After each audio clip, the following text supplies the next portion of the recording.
Raja Yoga bestowed by Jupiter, astrologer Aditya Guruji, Chandra Ada Yoga, while the Sakata Yoga described in the previous chapter was when Moon's placement was in 6th, 8th to Jupiter, then a different perspective would be that Jupiter would be placed at 6th, 8th to Moon. This arrangement has been referred to as a favorable Chandra Ada Yoga, and is indicated when a benefic planet like Jupiter, Venus or Mercury is placed at 6th, 7th or 8th from Moon. Astrology indicates Moon to be the second most prominent luminous planet, and since it reflects the radiance of Sun from close proximity to Earth, the aspect or luminosity of Moon is glorified here. The Sukshma, intricacy, in Ada Yoga involving placement of planets in 6th, 7th or 8th to Moon is that though it is known that a planet will aspect the 7th house from it,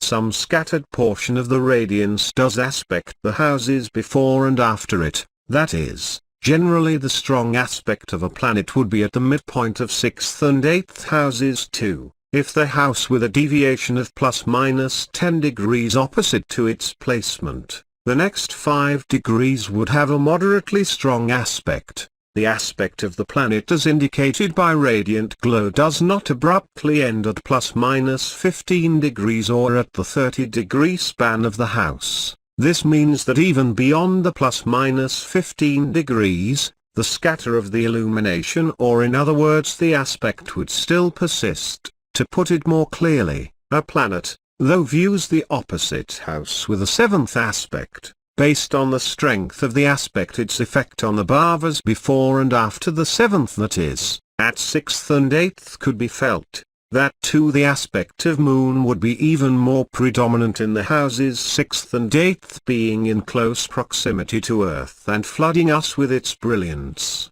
This configuration is applicable to Sun too. Sometimes the failure in making accurate predictions arises due to deficiencies in assessing such aspectual effects. Further, planets, in whatever state it might be, will powerfully aspect a planet placed at exactly 180 degrees to its placement. If the planet, that is being aspected, is about 170 or 190 degrees from the position of the aspecting planet, then the effect of the aspect on the planet would decrease slightly. If the range of the aspect extends beyond 10 degrees, then even if the horoscope chart superficially indicates an aspect, no aspect exists at all. Astrological predictions generally fail when a planet is placed at a beginning or end point of a house, or in other words placed at the point of intersection of two houses, with distorted aspectual arrangements. Chandra Ada Yoga is also intricate like this. When benefic planets that are weak and are placed in 6th, 7th or 8th houses to a powerful Moon, they get energized due to the radiance from Moon and become stronger. Here, it is essential for the Moon to be powerful. If Moon is debilitated or afflicted and is with a weak aspectual strength, then Chandra Ada Yoga does not give good results. Guru Chandala Yoga. The malefic planets Saturn and Rahu, when are devoid of Subadhuva, are supposed to signify menial jobs. When these two planets get associated with Jupiter, a Brahmin planet known to signify high-ranking jobs, gives rise to the combination termed as Guru Chandala Yoga. There are two significant subtle ties in this combination, as it is said that when a calf accompanies a pig it would also eat like the latter. Depending on the house of association and the proximity, Jupiter would lose his strength to Saturn or Rahu. This means that he would give away his goodness to them and thereby get weakened. In other words, while making a cow out of a pig, would cease to be a cow. In the next level, being powerful and not in close association with Saturn or Rahu, even while occupying the same house, would not lose either his power or nature and instead would sanctify Saturn to become a perfectly spiritual planet and thereby transform the native also to become a complete devotee and a spiritualist. When Jupiter is in proximity to Rahu in a house that strengthens Rahu and happens to be a weak disposition for Jupiter, then the power of Rahu would increase and the native would be a non-believer in God or a rationalist, as per the natural tendency of Rahu, Dasa of Jupiter, in Chandala Yoga, with close proximity to either Saturn or Rahu, does not give good results, but the Rahu and Saturn dasas would be abundantly beneficial, as Rahu is known to grab the goodness of the conjoining planet and shower his significations. When Jupiter and Rahu are associated, during Rahu Dasa, Rahu would be totally transformed to Jupiter and would bestow his significations like bestowing abundant money and good children. In this Dasa, Rahu would present the native with great rewards. At the same time, if Jupiter is conjoined with Rahu within 8 degrees, Jupiter Dasa would lose its significance and the benefits attributed by Jupiter would be missed. Similarly, when Saturn is consecrated by association with Jupiter, during Saturn Dasa the native would be showered with abundant wealth and show inclination towards religious activities.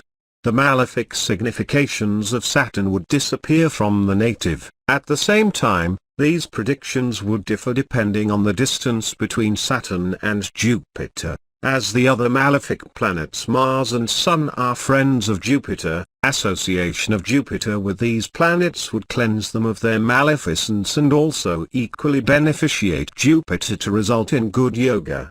The hidden subtlety here is that when a bad person gets associated with a good-natured friend, he would turn to become a good person. In that premise, the association of Mars with Jupiter gives rise to Jupiter-Mars Yoga and the association of Jupiter with Sun gives rise to Shiva-Raja Yoga. Shiva-Raja Yoga, the creator of a king, when Jupiter in severe retrogression is placed at 7th position to Sun, it is called as Shiva-Raja Yoga.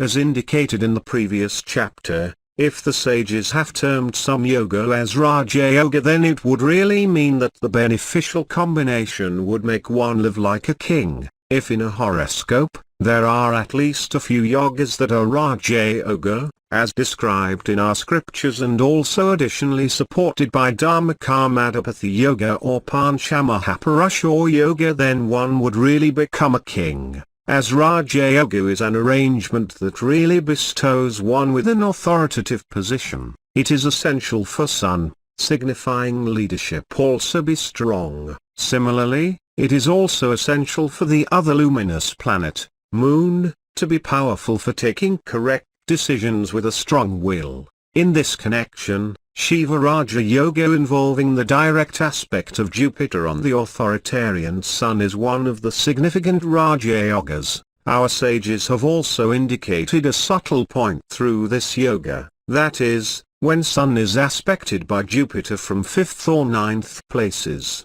it is not set to give Shiva-Raja Yoga. Aspect of Jupiter in deep retrogression and placement in 1/7 axis from Sun alone is supposed to give Shiva-Raja Yoga, though all planets reflect the light received by them from the Sun. Jupiter imbibes of radiance from Sun, consecrating it with its own radiation, mixing, differentiating and reflecting it back to Sun, the Father, to strengthen him and also strengthening himself with the radiance from Sun, gives rise to this yoga that rules the world. If this yoga should indeed bestow a true Raja Yoga, then it is necessary that Sun and Jupiter be placed in good houses without enmity or debilitation and be powerful.